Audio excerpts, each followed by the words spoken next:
really were forced out. But the Jews that remained, again, they didn't know what that meant to be Jewish. And now the next generation in the last 5 or 10 years are discovering, my grandmother was Jewish. What does that mean? What does being Jewish mean? Now that Poland is free, they can explore that. So there are organizations now that are points of entry for these new Jews, if you will. And it's really exciting. And we were over there in Krakow. It's remarkable, the vibrancy of that community. And are they religious, practicing Jews? No. But they're just struggling to find their identity, which is more than they had 10 years ago. And it's really invigorating to be there and to see and experience what a growing Jewish community is like, with not overt anti-Semitism like you have in Western Europe. It's really remarkable. I have an amazing amount of gratitude for being an American, for being born here, for everything this country has to offer. Are we perfect? I don't think so. But I do believe, from my experience traveling abroad, and I've traveled extensively, it's better than whatever's in second place. This is the only country in the world, it's going to sound silly, this is the only country in the world where I can't be arrested for being an American. That's huge for me. No one's going to put me in jail because I'm an American. I used to go up to Canada often and visit a lawyer up there, and when he'd pick me up from the plane, he would always say, "Remember, you don't get bail here." Little things like that matter given my parents' history. They were persecuted just because they were Jewish. That's never happened to me. I've had anti-Jewish remarks made at me, but no one's tried to shoot me because I'm Jewish. No one's kept me from educational opportunities because I'm Jewish. I can buy a house wherever I want if I have the money, despite being Jewish. My kids are Jewish, my grandkids are Jewish. How I choose to practice the Judaism is up to me. Again, it's a freedom that I have in America. It's a freedom of religion, not from religion. So people can observe whatever they want and shouldn't be discriminated against. No one should think that they're better or worse than any other person.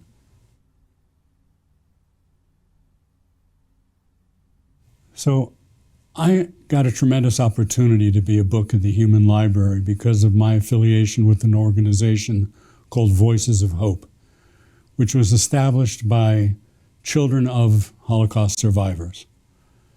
The main focus is not to keep these stories, as interesting as they might be, alive or to spread these news to everyone else.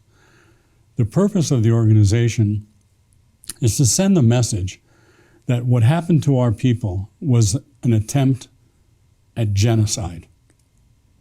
The Nazis wanted to wipe out all Jews because they were Jews. They didn't feel that they were human.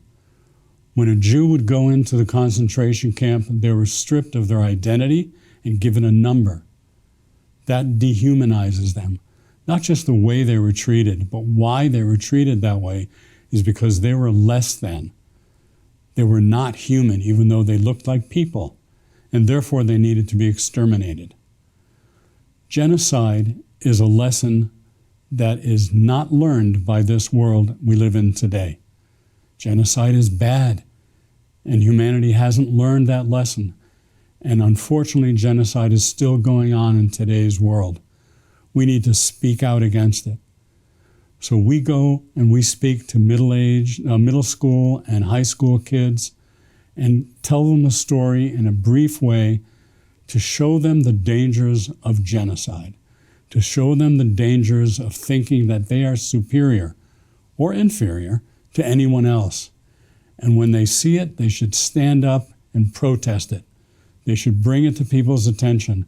Genocide is bad. Stop it. That's the message.